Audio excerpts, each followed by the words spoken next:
दोस्तों, भगवान शिव के बारे में ऐसा कहा जाता है कि भगवान शिव त्रिलोक के आदि और अंत के देवता हैं, जिनके आगे दुनिया की सभी शक्तियाँ असफल हो जाती हैं।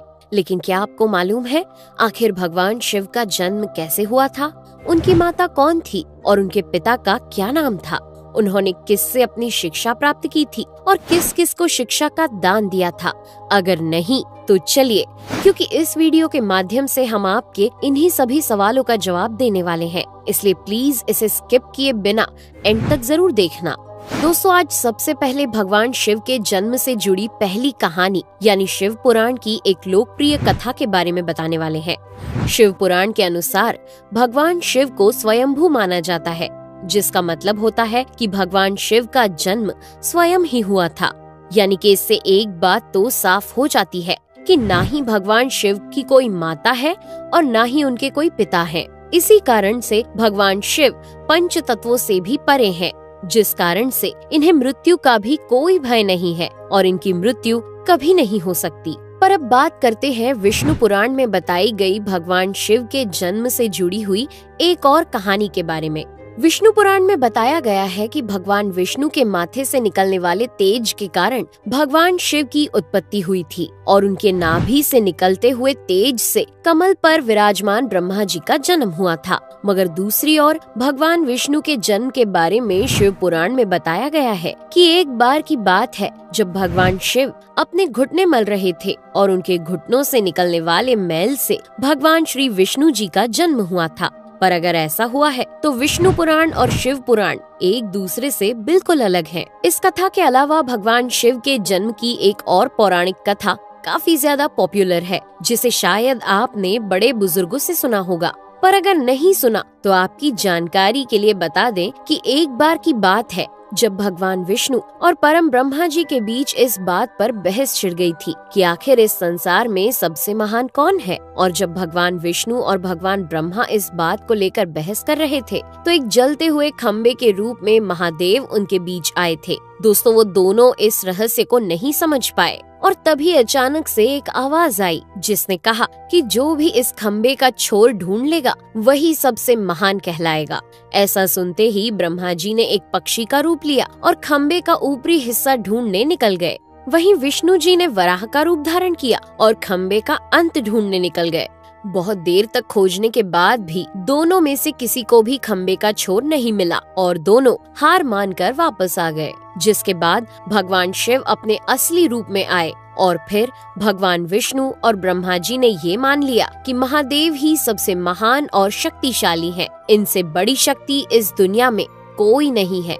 इसके साथ ही शिव पुराण में बताया गया खम्बा इस बात को दर्शाता है कि ना ही भगवान शिव जन्मे थे और ना ही उनका कोई अंत है। और एक कारण तो यही है कि भगवान शिव को स्वयंभू कहा जाता है, यानी भगवान शिव का अंत है ही नहीं, वे अमर हैं। अब हम बात करते हैं भगवान शिव से जुड़े एक ऐसे विषय के बारे में जो सबसे ज्यादा प्रसिद्ध है कि क्या भगवान ब्रह्मा भगवान शिव के पिता हैं?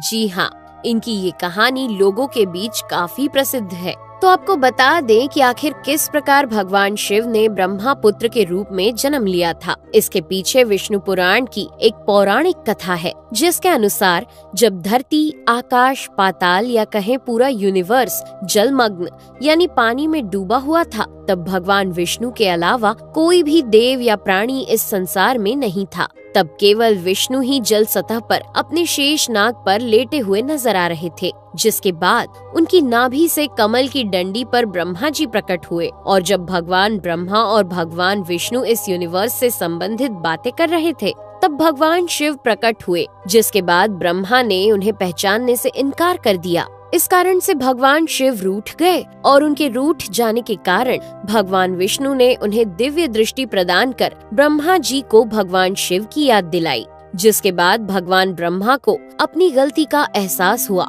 और शिव से क्षमा मांगते हुए उन्होंने उनसे अपने पुत्र रूप में पैदा होने का आशीर्वाद मांगा। जिस कारण से भगवान शिव ने भगवान ब्रह्मा की प्रार्थना को स्वीकार करते हुए उन्हें ये आशीर्वाद दे दिया। लेकिन इसके बाद जब भगवान ब्रह्मा ने इस सृष्टि की रचना शुरू की तो उन्हें एक बच्चे की जरूरत पड़ी और तब उन्हें भगवान शिव का आशीर्वाद ध्यान आया। जिसके लिए भगवान ब्रह्मा ने तपस्या की और बालक के रूप में भगवान शिव उनकी गोद में रोते हुए प्रकट हुए। आपको बता दें कि ये भगवान शिव का एकमात्र बाल रूप है। जब भगवान ब्रह्मा ने उनके रोने का कारण पूछा तो उन्होंने बताया कि उनका कोई नाम नहीं है। तब भगवान ब्रह्मा ने भगवान शिव का नाम रुद्र रख दिया, जिसका मतलब होता है रोने वाला। पर इसके बावजूद भी भगवान शिव चुप नहीं हुए, इसलिए ब्रह्मा ने उन्हें दूसरा नाम दिया। पर शिव को वो नाम भी पसंद नहीं आया और फिर भी वे चुप नहीं हुए। इस तरह शिव को चुप कराने के लिए भगवान ब्रह्मा ने भगवान शिव को 108 नाम दिए थे, जो रुद्र, शर्व, भाव, उग्र, भीम, पशुपति, ईशान और महादेव जैसे नाम थे। और शिव पुराण के अनुसार उनके ये नाम पृथ्वी पर लिखे गए थे। इसके बाद बात आती है श्रीमद् देवी महापुराण की। तो श्रीमद् देवी महापुराण में भगवान शिव की माता और पिता के बारे में बताया गया है। श्रीमद् देवी महापुराण के अनुसार देखा जाए तो एक बार जब भगवान नारद जी ने अपने पिता भगवान ब्रह्मा जी से पूछा कि सृष्टि का निर्माण किसने किया है, साथ ही भगवान विष्णु, भगवान शिव और आपके माता पिता कौन है, तब भगवान ब्रह्मा जी ने नारद जी को त्रिदेवों के जन्म के बारे में बताया। जो बताया वो वाकई चौंका देने वाली बात थी। दरअसल उन्होंने कहा कि देवी दुर्गा और शिव स्वरूप ब्रह्मा के योग से ब्रह्मा, विष्णु और महेश का जन्म हुआ था। यानी प्रकृति का रूप लिए माँ दुर्गा ही हम तीनों की माता है और ब्रह्मा यानी काल सदाशिव हमारे पिता है। इसके साथ ही श्रीमद् देवी महापुराण में भी भगवान विष्णु और भगवान ब्रह्मा के बीच हुए झगड़े की एक कहानी मिलती है, जिसके अनुसार एक बार श्री ब्रह्मा जी और विष्णु जी में झगड़ा हुआ और दोनों में बहस छिड़ी हुई थी। तब भगवान ब्रह्मा ने कहा कि सृष्टि को मैंने बनाया है और मैं ही प्रजापिता हूँ, जिसके जवाब में भगवान विष्णु जी ने कहा कि मैं आपका पिता हूँ, क्योंकि आप मेरी नाभि से निकले हुए कमल से पैदा हुए हैं। और धीरे धीरे कर ये बहस बढ़ती गई। दोस्तों, इसके बाद इन दोनों का झगड़ा सुनकर सदाशिव वहाँ पहुँचे और उन्होंने कहा कि पुत्रों, मैंने ही तुमको इस संसार को बनाने और इसे संभालने के केवल 2 काम दिए हैं। इसी प्रकार मैंने शंकर और रुद्र को संहार और तिरोगति के कार्य दिए हैं। इसके साथ ही उन्होंने कहा कि मेरे 5 मुख हैं। एक मुख से अकार, दूसरे मुख से उकार, तीसरे मुख से मुकार, चौथे मुख से बिंदु और 5वें मुख से नाद यानी कि शब्द प्रकट हुए हैं। उन्हीं 5 को एक साथ मिलाकर देखा जाए तो एक अक्षर ओम बनता है, जिसे आज हम सभी भगवान शिव के मूल मंत्र के रूप से जानते हैं। इतना कहने के बाद भगवान ब्रह्मा और विष्णु दोनों ही समझ गए कि भगवान शिव से ज्यादा शक्तिशाली इस दुनिया में कुछ भी नहीं है और दोनों ने भगवान शिव को प्रणाम किया और चले गए। चलिए दोस्तों, अब जब आप भगवान शिव के बारे में इतना तो जान ही चुके हैं, तो क्या आपको पता है कि आखिर भगवान शिव ने किससे शिक्षा प्राप्त की थी और उनके गुरु कौन थे?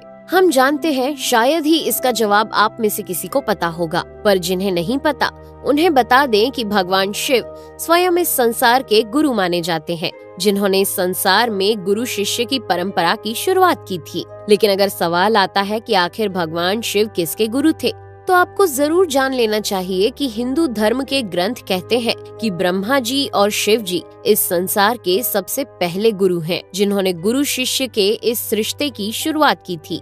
जहां भगवान ब्रह्मा ने अपने मानस पुत्रों को शिक्षा प्रदान की थी, वहीं भगवान शिव ने अपना ज्ञान केवल अपने 60 शिष्यों को दिया था। यानी भगवान शिव 60 शिष्यों के गुरु थे और वे जिन शिष्यों के गुरु थे उन्हें आज के समय में सप्त ऋषियों का दर्जा दिया गया है। तो दोस्तों, ये थे भगवान शिव के जन्म से जुड़े हुए कुछ फैक्ट्स, जो आपको कैसे लगे हमें कमेंट करके जरूर बताइए। साथ ही अगर आपको वीडियो पसंद आया हो तो इसे लाइक और चैनल को सब्सक्राइब करना बिल्कुल ना भूलें। धन्यवाद।